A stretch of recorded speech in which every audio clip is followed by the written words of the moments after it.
dan investment ya. Saving dan investment. Oke. Saving, investment, financial system. Ya.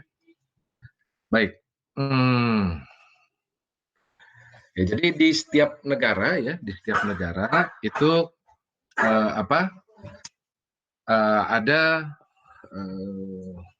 akan ada institusi keuangan ya, institusi keuangan. Di mana institusi keuangan itu ya itu adalah isinya lembaga-lembaga ya yang mengakomodir ya proses investasi ya dari satu individu ke individu lain atau satu kelompok ke kelompok yang lain ya. Nah, ada apa aja tuh financial institution ya? Ada institusi yang mana pihak-pihak yang memiliki kelebihan dana ya, di sini savers namanya, akan dapat secara langsung ya menyediakan dana ya kepada pihak-pihak yang membutuhkan dana untuk investasi. Ya, kemudian ada pasar keuangan dan ada financial intermediaries. Intermediary ini seperti maklar ya dalam tanda kutip ya. Jadi yang menjembatani sistem keuangan. Ya, nanti kita lihat itu apa aja isinya. Nah, di dalam financial market ya, pasar keuangan ya, pasar keuangan itu pihak yang disebut savers ini bisa langsung menyediakan dana untuk borrowers ya, untuk yang meminjam atau yang membutuhkan dana ya. Financial market ini dua yang utama sebetulnya, ada selain dua yang di bawah ini ya. Yang utama ada dua, yaitu pasar bond atau obligasi gitu ya, dan pasar saham ya. Sederhananya obligasi atau bond itu adalah sertifikat pengakuan berhutang ya. Sertifikat pengakuan berhutang. Jadi bond itu adalah jika ada suatu pihak yang menerbitkan bond di bursa efek atau di pasar modal ya, dia berarti mendeklar akan berhutang ya. Nah, bond ini kenapa disebut hutang ya, karena kalau di dalam akuntansi ini saya yakin baik aktuaria, ISP dan manajemen itu kan ya pasti paham atau mengetahui tentang akuntansi. Di dalam akuntansi itu kan ada, bukan di dalam akuntansi ya, di dalam kehidupan sehari-hari orang sering kita dengar, boleh kasbon dulu nggak? Nah, kasbon itu ngutang ya. Kas itu di dalam akuntansi bahasa Indonesianya itu kas, bahasa Inggrisnya cash, bond ya. Ya, bond itu ya seperti ini tulisannya. Kasbon, ngutang dulu. Nah, makanya diserap oleh bahasa Indonesia gitu ya, karena dalam bahasa Inggrisnya bond ya disebut surat pengakuan berhutang ya, atau certificate of indebtedness. Sedangkan pasar saham ya itu adalah sahamnya sendiri, itu adalah sertifikat atau surat pengakuan kepemilikan parsial atas suatu perusahaan. Nah, bond ini bisa diterbitkan oleh dua pihak, yaitu swasta dan pemerintah, sedangkan saham itu hanya oleh swasta. Ya, kalau pemerintah itu Indonesia itu ada yang namanya SBI, Sertifikat Bank Indonesia, ada ORI, Obligasi Retail Indonesia. Kalau syariahnya ada Sukuk, seperti itu adalah bentuk bond atau obligasi. Ya, sedangkan stok kok nggak ada pemerintah, karena sifatnya ini firm ya, kepemilikan parsial atas suatu perusahaan. Pemerintah kan nggak punya perusahaan. Yang ada BUMN, Badan Usaha Milik Negara, bukan badan usaha milik pemerintah. Nah, BUMN itu termasuk firm di sini? Ya. Ya, jadi pada saat BUMN itu TBK atau terbuka, dia bisa menerbitkan bond dan stok sekaligus. Bisa salah satunya, bisa dua-duanya. Ya. Baik itu bond dan stok. ya. Kemudian ada financial intermediaries, ya, financial. Jadi gini, di dalam financial market, di dalam bond dan stock itu, ya, orang beli obligasi pasti tahu obligasi siapa yang dibeli. Saham juga sama, saham perusahaan mana yang dibeli. Oleh karena di sini disebut savers can direct, ya, provide funds to borrowers. Sedangkan di financial intermediaries kita nggak pernah tahu, ya, kalau kita nabung di bank ini, financial intermediaries ini utamanya adalah perbankan, ya, kita nggak pernah tahu waktu kita nabung di bank, bank itu melempar dana kita itu dalam bentuk kredit ke siapa aja, kita nggak pernah tahu. Ya, makanya di sini disebut indirectly provide funds to borrowers. Ya. Utamanya adalah bank, kemudian ada mutual funds. Ya. Mutual funds ini adalah sebetulnya kalau di Indonesia itu adalah contohnya PT Reksadana. Ya. PT Reksadana. Dia menyediakan shares ini adalah bentuknya portfolio gitu ya kepada pihak-pihak yang ingin membeli gitu ya saham dan obligasi ya. Dia menghubungkan gitu ya antara orang-orang yang nggak mau langsung berurusan dengan pasar modal gitu ya untuk menginvestasikan dananya gitu ya, dia bisa datang ke reksadana kalau di Indonesia ya, atau mutual funds di sini. Ya, jadi mutual funds ini menawarkan perbedaannya dengan kita langsung beli di pasar modal adalah kalau di pasar modal kita milih sendiri saham apa yang mau kita beli atau obligasi apa yang mau kita beli, ya. Nah, kalau di mutual funds, ya, mutual funds ini udah nawarin ya paket saham A dan obligasi B atau saham A dengan saham C dipaketkan, gitu ya. Itu mutual funds, ya. Nah, ini cerita tentang financial crisis. Mengapa ekonomi itu sangat concern dengan itu, ya, dengan financial system, ya. Karena ini salah satu contoh yang paling yang paling dekat ya sebelum pandemi ya, yaitu krisis finansial tahun 2008 2009. Ya, di situ ada resesi ya di Amerika Serikat. Ini awalnya recession in the US ya. Kok harus US ya? Mau nggak mau sih ya, karena US dan Cina itu adalah dua negara yang memiliki PDB tertinggi di dunia. Ya, kalau misalnya ada apa-apa sama mereka, ya pastilah negara-negara mitra dagangnya atau partnernya itu akan jadi terganggu. Ya. Ini akan mengakibatkan efek berantai ya, efek berantai. Jadi di sini adalah data dari tingkat pengangguran. Ya, krisis 2008-2009 ini dimulai pada saat di Amerika Serikat gitu ya, krisisnya di pasar modal ya. Di Amerika Serikat itu perbankan yang menjadi emiten itu adalah perusahaan-perusahaan yang listing di bursa efek di Amerika gitu ya, di NYSE ya, New York Stock Exchange. Itu perbankannya itu saham-sahamnya anjlok. Karena apa? Karena mereka mengalami kredit macet yang luar biasa ya. Kredit macet yang luar biasa ya, atau istilahnya non performing loan ya. Imbasnya adalah capital marketnya atau pasar modalnya itu menjadi drop gitu ya, indeks harga sahamnya menjadi drop gitu ya. Dampaknya ke sektor real adalah adanya adanya peningkatan pengangguran. Ya, kita lihat di sini di around 2008 dan 2009 gitu ya. Ini tingkat pengangguran di Amerika, Prancis, Inggris, Kanada dan Swedia itu meningkat. Ya. Krisisnya dimulai di US, merambat ke seluruh negara di dunia. Kenapa? Karena pasar modal itu interlinkages dan cepat sekali ya reaksinya ya. Jadi satu turun ya, yang lain ikutan turun ya. Apalagi yang turun pertama kali itu adalah negara-negara yang termasuk perekonomian yang besar ya. atau big economy yang ditandai dengan PDB yang tinggi. Kok mesti jadi harus diperhatikan kalau pasar modalnya Amerika itu collapse gitu ya atau drop?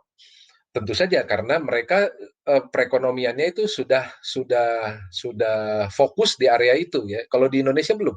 Ya, pasar modal kita itu belum segagah negara-negara maju ya.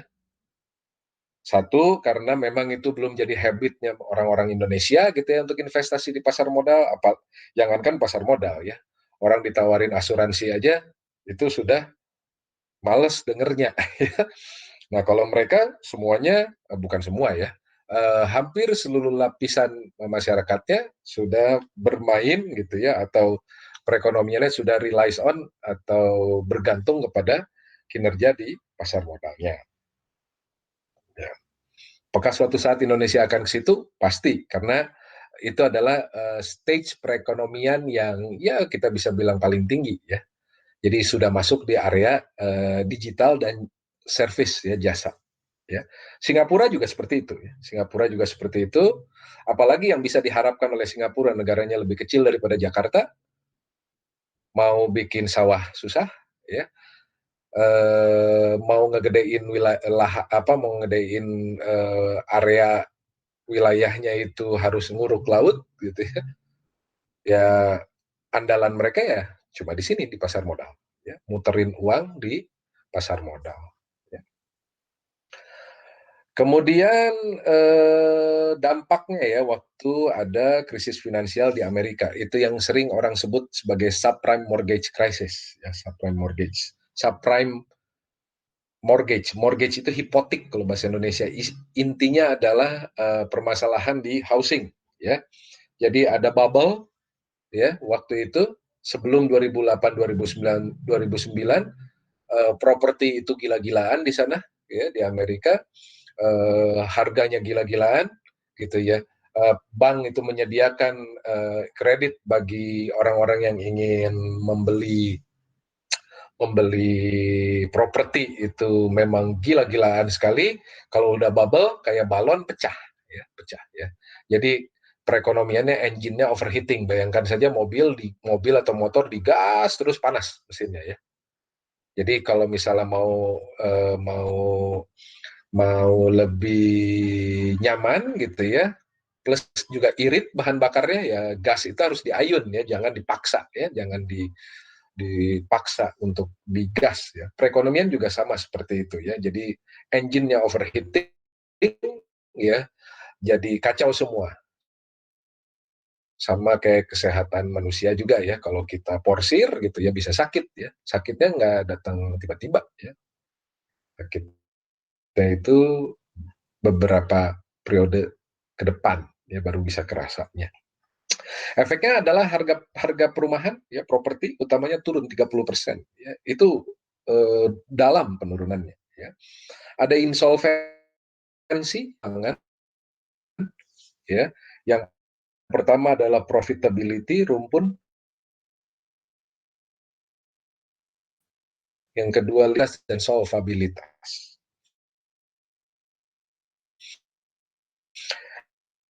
Ya, profitabilitas adalah kemampuan perusahaan untuk bertanggung jawab kepada kewajiban jangka pendeknya ya. Solvency atau atas kewajiban jangka panjangnya biasanya itu adalah utang. Makanya di sini banks and other institution failed when intinya adalah kredit itu semuanya macet.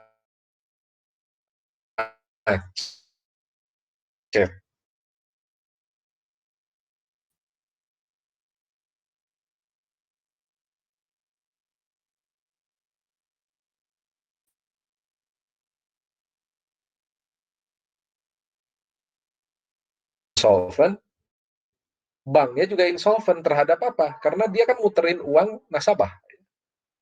akhirnya bank tersebut nggak liquid. Ya. Nggak liquid itu artinya waktu nasabah mau narik uangnya, gitu ya, itu bank nggak punya sediaan uang cash yang cukup untuk masyarakat ngambil uang. Ya. Itu oleh karenanya bank menghadapi problematika seperti itu. Makanya bank itu bunga bunga simpanan dengan bunga pinjaman itu bedanya bisa jauh. Karena apa? Bunga simpanan lebih kecil, bunga pinjaman jauh lebih besar. Karena apa? Karena kalau kita nabung, gitu ya, bunganya kan kecil, ya tidak sebesar bunga kredit. Kalau kita nabung, beberapa hari kemudian kita bisa ambil. Tapi kalau bank muterin uang kita ke orang, beberapa hari kemudian belum tentu bisa bisa balik. Makanya bunganya dibesarin sama dia, sama bank, supaya apa? Supaya kalau sekalinya masuk uang dari bunga itu bisa bayar bunga simpanan kita, kemudian bayar pegawai, sewa gedung, dan lain sebagainya ya untuk operasional mereka. Nah, akhirnya itu ada penurunan atas kepercayaan terhadap institusi keuangan di sana. Ya, mereka narikin dananya dari lembaga-lembaga keuangan, termasuk ya itu ada narik uangnya dari bank dan dari pasar modal. Orang nggak mau invest di pasar modal juga karena adanya ketidakpercayaan terhadap apa pihak-pihak ya, yang menjadi emiten di pasar modal, utamanya itu perbankan. Ya. Oke, ini di skip saja. Nah, kembali lagi ke sini ya, di mana GDP itu adalah Y, ya, total income sama dengan total expenditure, gitu ya. Jika diasumsikan perekonomiannya adalah perekonomian tertutup, ya, di mana tidak ada aktivitas ekspor dan impor, maka net ekspornya sama dengan 0. Ya, Y sama dengan CIG. Kita pindahkan I-nya ke sebelah kiri, ya, menjadi I itu adalah Y dikurangi konsumsi dan pengeluaran pemerintah. Ya. Lalu ada national saving. Ya, national saving itu adalah total pendapatan di perekonomian ya yang dapat dipakai untuk konsumsi dan pengeluaran pemerintah. S atau saving ini adalah Y dikurangi C dikurangi G. Jadi pendapatan nasional setelah dikurangi konsumsi dan pengeluaran pemerintah bisa dipakai untuk nabung. Karena S dan I itu sama-sama dari Y kurangi C kurangi G, maka S sama dengan I untuk perekonomian yang tertutup tanpa aktivitas ekspor dan impor. Ya. Kemudian ada tax pajak. Ya. S sama dengan Y minus C minus G. Ini bisa kita tulis ulang, gitu ya, di mana IS sama dengan Y dikurangi T dikurangi C ditambah T dikurangi G. Coba lihat di sini. Apa yang bertambah? T. Tapi walaupun ditambahkan T, karena ini Y minus T, ini sini T-nya plus, kan sebetulnya habis juga nih. Ya, minus T tambah T kan 0. Jadi tetap aja Y minus C minus G. Ya. Oleh karenanya, private saving ya, itu yang bagian dari pendapatan rumah tangga ya, yang tersisa gitu ya untuk bisa ditabungkan itu adalah pendapatannya dikurangi pajak, dikurangi konsumsi. Ya.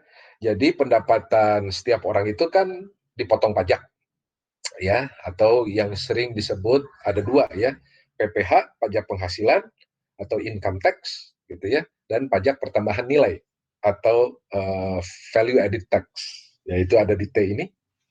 Begitu income-nya sudah dipotong dengan pajak penghasilan, ya baru dia bisa melakukan proses konsumsi. Sisanya itu bisa dipakai untuk nabung, yaitu private saving. Sementara public saving, di sini public saving adalah simpanan pemerintah. Ya, simpanan pemerintah itu adalah apa yang didapat oleh pemerintah dikurangi pengeluarannya. Apa sih yang didapat sama pemerintah? Ya dari pajak. Makanya T dikurangi G. Ya, T dikurangi G. Jika T lebih besar daripada G, maka pemerintah itu sedang surplus. Ya, surplus anggaran. Kalau T lebih kecil dari G, pemerintah sedang defisit anggaran. Kapan pemerintah bisa defisit anggaran? Seperti saat sekarang kita ini, semasa pandemi. Narikin pajak boro-boro, susah. Karena apa? Orang usaha aja, beraktivitas ekonomi aja, susah. Jadi T itu pasti bisa lebih kecil dari G kondisi-kondisi seperti ini. Makanya pemerintah tuh banyak spending ketimbang narikin uang dari masyarakat. Ya, jadi nggak selamanya ya pemerintah itu mendapatkan keuntungan ya, dalam tanda kutip ya, keuntungan di mana T lebih besar daripada G. Pada saat pemerintah T lebih besar dari G, itu juga mereka simpan untuk kondisi sewaktu-waktu di mana memang harus ekstra mengeluarkan dana untuk masyarakat dalam upaya memperbaiki gitu ya, atau membantu atau menstimulus ekonomi ya. Nah, ini yang tadi saya bilang budget surplus, budget defisit seperti itu ya. Oke, ini bisa dibaca nanti saya postingkan di grup ya. Hitung-hitungannya silakan dibaca. Oke. Sekarang apa saja yang bisa dilakukan oleh private ya. Private di sini itu non public ya, non pemerintah. Jadi non pemerintah itu bisa household, bisa bisa swasta ya. Swasta ini dalam artian bisa rumah tangga konsumsi, bisa rumah tangga produksi ya. Nah, di sini yang dibahas adalah household ya. Apa yang bisa dilakukan oleh rumah tangga konsumsi ya dengan tabungan ya. Yang pertama adalah beli beli obligasi atau equities. Equities itu saham ya. Menyimpannya dalam perbankan sebagai bentuk sertifikat deposito, kemudian berinvestasi di mutual fund ya, gitu ya. Jadi tiga hal ini yang bisa dilakukan oleh household dengan uang sisa dia dari ini. Y minus T minus C. Ya. Oke. Kemudian di sini investment. Nah, hati-hati ya. Bahasa ekonomi untuk investasi, ya, investasi ya di sini ya. Kan kita punya C, I, G, ekspor impor. I, investment. Investment ini hanya purchasing new capital, modal. Modal ya. Modal ini modal usaha. Jadi contoh investasi itu adalah ini GM ya, salah satu produsen mobil terbesar di dunia ya. Itu beli misalnya membelanjakan 250 juta dolar untuk bikin pabrik baru di Michigan. Itu investasi. Ya, karena pembangunan pabrik baru itu pasti untuk produksi ya.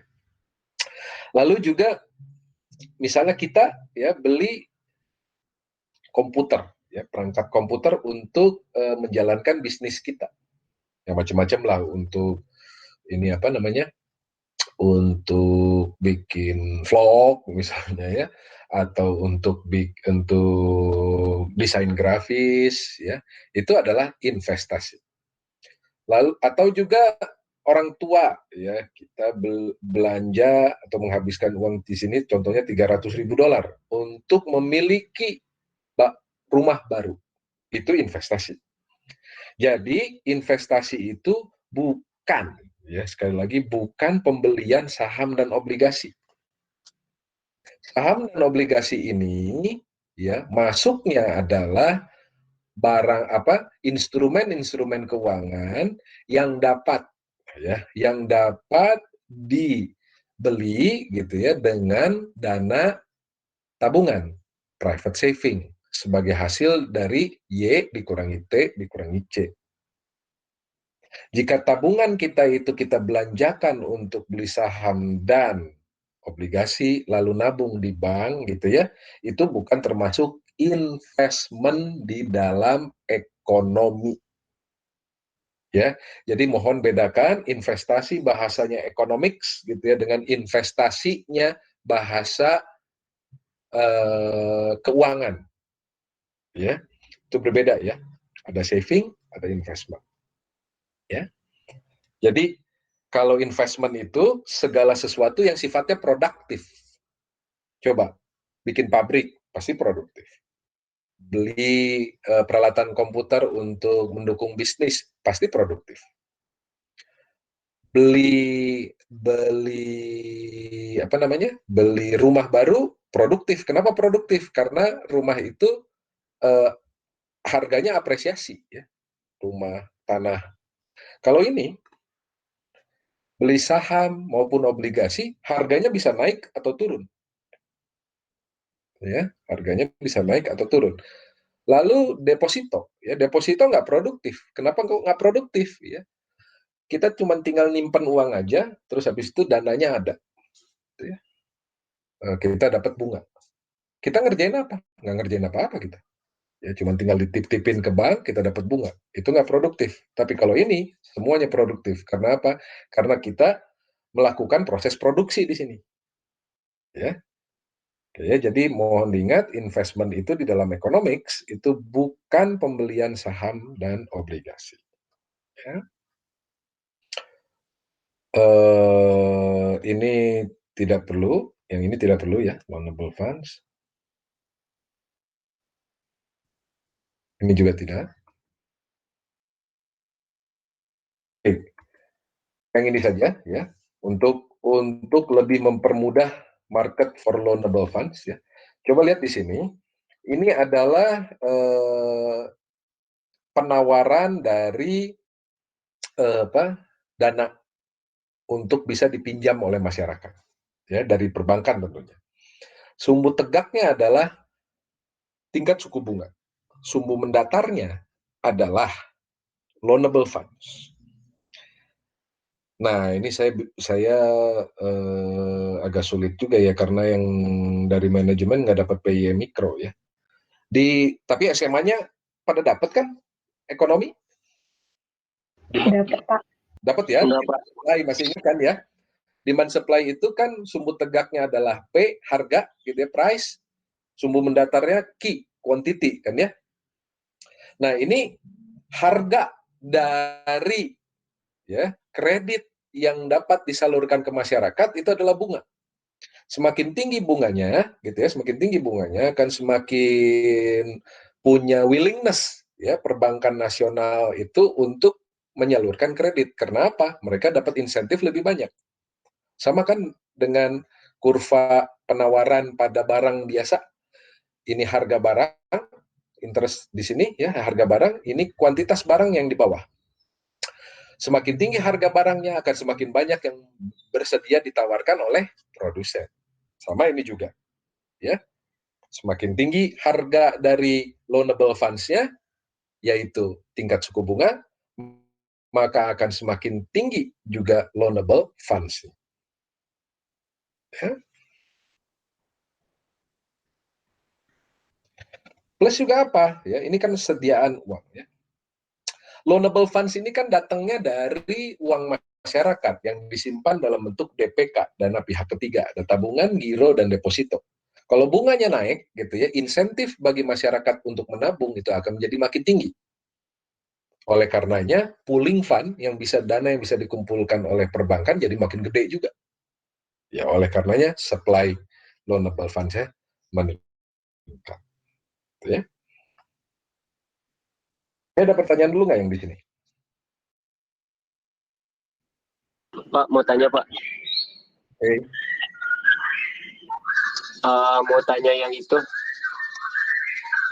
accounting identities, slide 11. Yang sebelumnya boleh nggak Pak? Alat, yang sebelumnya. Alat ya, Rahlana. Benar. Rahlana. Slide berapa? 11. 11. Ya. Ini? Nah, ya, yang T. Kenapa? Itu apa ya? kenapa tiba-tiba jadi di antara C sama G gitu Pak? Ini sih Pak, lebih belum ngerti T itu apa, logikanya T belum itu masuk pajak. gitu Pak. Oke. T ini adalah pajak, tax. Ya. Saving, ini saving. Ya, national saving itu yang bisa nyimpen, itu kan swasta, rumah tangga, dan pemerintah kan? Ya, Iya Pak. Lan. Ya. Awalnya kan S itu C, Y minus C minus G. Ya, Iya benar. C ya. minus C minus Sekarang G. ada pajak. Coba lihat, tadinya S, Y minus C minus G. Coba lihat di yang merah ini. Ada T kan? Iya. T-nya ada berapa biji? Ada 2. Ada 2. Persamaan ini sama yang di atas sama nggak? Sebenarnya sama. Sama. Iya. Kenapa? Karena ini kan minus T ketemu sama plus T, jadi 0 kan? Lan. Minus T ketemu plus T kan jadi habis. Jadi yang tersisa Y, C, sama G doang. Ya kan? Lalu? Halo Pak. Aduh, koneksi Pak tadi Ya. Pak. Ya. Ini Jadi Pak, kenapa T-nya nggak di sebelum G juga nggak ada T Pak? Sebelum G ini ada T. Nggak, sebelum huruf Y. Sebelum huruf Y. Mm-mm. Yang pajak itu kan mengurangi pendapatan, bukan pendapatan mengurangi pajak. Oh oke Pak. Oh iya. Paham. Ya kan? Pajak itu kan ditarik dari pendapatan. Ya kan? Iya. Bukan pendapatan itu didapat dari pajak. Itu gitu kan? Iya benar. Ya, ini yang blok ruas pertama ini adalah milik private. Karena apa? Karena T di sini, ya, T ini mengurangi pendapatan kita. Sementara yang ruas yang kedua, yang ini, T minus G, gitu ya, ini adalah bagian pemerintah. Ini private, ini government. Private dan government bisa nabung, gitu loh. Kan? Makanya jadi total S. Oh Nah, iya. kenapa di sini T dikurangi G? Karena income-nya pemerintah itu ya pajak. Pengeluarannya yang disebut pengeluarannya ini apa yang keluar dari mereka itu adalah G namanya. Sementara yang keluar dari kita itu T dan C. Makanya T dan C ini mengurangi Y. Pendapatan kita yang kita kurangi dengan apa namanya? Dengan pajak yang dikurangi dengan konsumsi kita bisa kita tabung sebagai bentuk private saving. Pendapatan pemerintah dalam bentuk pajak dikurangi pengeluarannya karena pemerintah nggak kena pajak. Iya. Mereka narik pajak. Mereka narik pajak sebagai bentuk income mereka. Oh oke. Ya. Jadi secara simpel tuh cuma kayak income dikeluari outcome aja Pak. Betul seperti itu. Oh oke Pak. Ya, Kasih, inflow kurangi outflow gitu aja. Itu. Sama satu lagi Pak. Yuk. Di yang slide 23 yang tadi slope of the supply curve. Nah, itu interest rate-nya interest simpanan kan ya, Pak? Soalnya lagi bukan interest pinjaman. Nah, sebetulnya ini bisa jadi dua. Bisa jadi dua. Yang di sini sebetulnya memang tingkat suku bunga simpanan dulu. Ya. Tingkat suku bunga simpanannya meningkat, sediaan dana yang bisa dilempar bank dalam bentuk kredit makin naik juga karena bank berhasil menghimpun dana masyarakat lebih banyak, gitu kan. Itu namanya loanable funds. Loanable, bisa dilonkan, gitu ya. Bisa dipinjemin. Begitu juga sama banknya, begitu dia sudah punya ngumpulin uang gitu ya dari masyarakat, bunga pinjaman naik, tentunya dia makin gede juga dia bisa menyalurkan kredit gitu, supply kredit jadinya. Itulah. Oke Pak. mungkin masih ini Pak, apa kayak mau tahu kalau bunga yang pinjaman gimana? Kalau digambarin grafik, apakah sama atau ada bedanya dikit gitu? Sama aja. Sama Ini aja. interest rate, ini kita ganti sama loan. Coba dipikirin, kalau kamu adalah bank, kamu bakalan ngasih pinjaman lebih banyak nggak kira-kira? Hanya melihat bunga, kalau bunganya gede. Iya. Iya kan? Heeh. Iya. Sama kan seperti ini? Oh iya. Oke. Ya, hanya bunga yang dilihat ya, jangan yang lain-lain, karena nggak ada faktor yang mempengaruhinya yang lain selain bunga di sini. Ya, jadi ini istilah ekonominya ceteris paribus, hanya bunga, kejadiannya seperti ini. Oh. Walaupun kehidupan tidak sesimpel itu, ya, karena apa? Karena walaupun bunga tinggi juga, gitu ya, bank nanti kan dapat untungnya gede tuh kalau misalnya kredit itu disalurkan, gitu ya. Tapi kan dia juga ketakutan, Bang, jangan-jangan nanti nggak bisa balikin lagi nih orang yang pinjam, gitu ya. Ya, makanya perbankan itu punya yang apa, harus menjalankan apa namanya, menjalankan sifat-sifat atau aspek-aspek prudence. Ya, jangan sembarangan nyalurin kredit, diperiksa dulu, disurvei dulu kan, yang mau minjem itu, gitu. Ya, samalah kayak kita ya, kita juga nggak sembarang juga minjemin uang ke orang lain. Ya, gitu ya Lan. Oke, makasih Pak. Ya, ini bisa dibaca, demand-nya seperti itu, ya, demand-nya seperti itu ya, lawannya tentunya, ya. Ini equilibrium-nya, karena ada supply ada demand, gitu ya. Itu, ya, sederhana kok, ya. Nah, ini ada saving incentive, ya. Nah, yang ini aja. Tax incentive for saving increase the supply of loanable funds. Oke, okay? Increase the supply of loanable funds. Tax incentive. Ya, jadi kalau ada insentif pajak ya untuk saving, maka dia akan makin meningkatkan sediaan uang yang bisa bank lempar dalam bentuk kredit. Kenapa? Setiap tabungan kita, tabungan, giro, deposito yang kita simpan dalam bank, bunganya itu kena pajak. Besaran pajaknya 200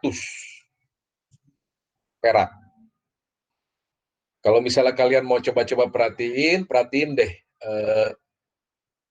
Kan punya tabungan nih. setiap akhir bulan tuh bank tuh ada pemotongan tuh. Bunganya dapat gitu ya. Bunga kita dapat bunganya dikreditkan, di bagian debetnya macam-macam tuh. Ada admin, ada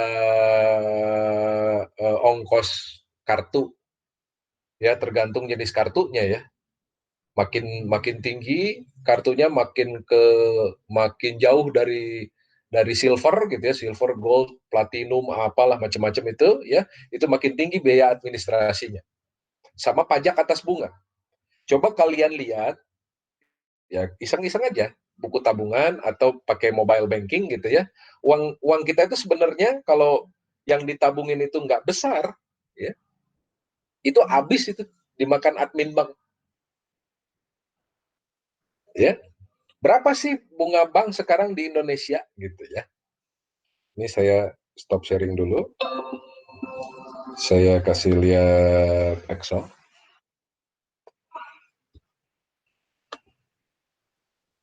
Eh.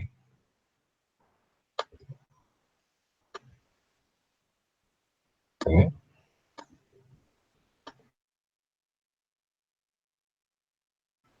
Ya, bunga bank di Indonesia ya. Jadi ini ada tabungan, ada giro, ada deposito. Kelihatan? Kelihatan Excel ya? Oke, tabungan, giro, dan deposito Kelihatan, mana Pak. yang paling besar bunganya? Deposito, ya. Berapa sekarang rata-rata deposito di Indonesia? Gitu, ya? Itu maksimum 4%. 4%. Per apa? Per tahun bunganya. Oke, 4% per tahun. Ini paling gede bunganya dibandingkan giro sama tabungan. Kalau tabungan berapa, Pak? Tabungan paling juga 1,5%, 1,75% per tahun. Oke, pajak atas bunga, mau tabungan, mau giro, mau deposito, itu 20%. 0,2. Jadi kalau depositonya, anggap aja ini ya, depositonya 10 juta, 100 juta aja. 100 juta, ya. Berapa bunganya? Bunganya ini kali, kan, 4 juta setahun. Pajak atas bunganya ini kali itu. Bersihnya sama kita, ini kurangi, ini setahun. Sebulannya berapa? Ini bagi 12. 267.000. Punya uang 100 juta, nabung di bank dalam bentuk deposito, itu sebulannya dapatnya 267.000. Coba Diza. Mana Diza? Kalau kamu punya uang 100 juta, didepositoin, kira-kira dapatnya segini. Sebulannya 267.000 bersih. Asik nggak ya? Enggak. Enggak, ya. Apalagi kalau tabungan. Coba. Nabung 100 juta, bunga bank itu paling juga 1,5%, 0,015. Ya, berapa itu? Ini kali 100 juta.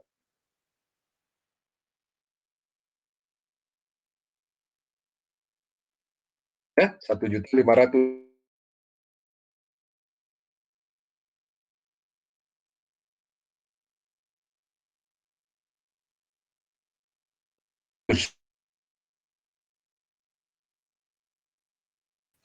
Apalagi salah satunya adalah, ya contohnya, siapa yang nabung di BCA? BCA itu gede tuh biaya adminnya, tapi nggak pernah orang nggak mau nabung di BCA. Karena apa? Karena dia punya banyak, dia menguasai teknologinya.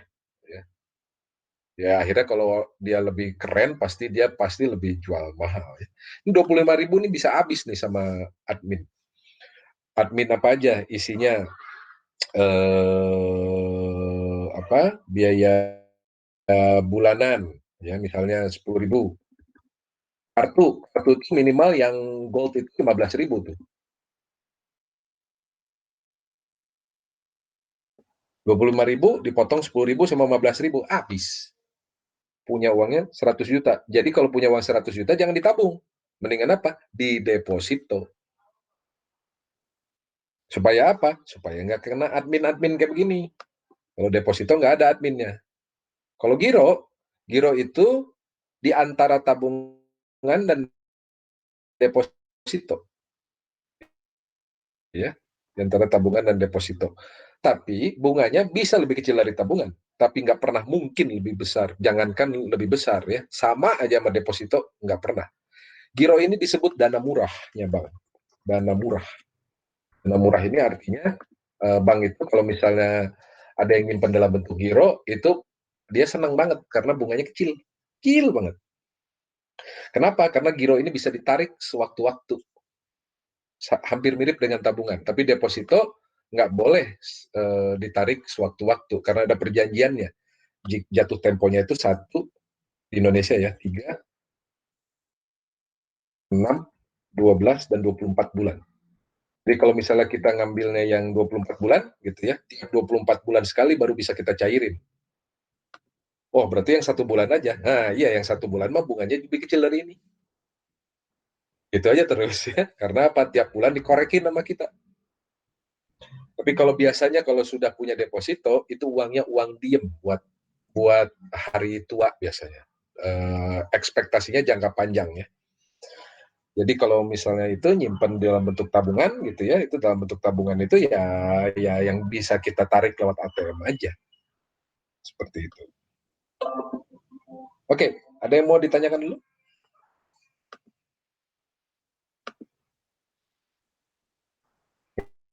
Nggak ada ya? Oke, kalau nggak ada, itu saya cukup. Nanti ini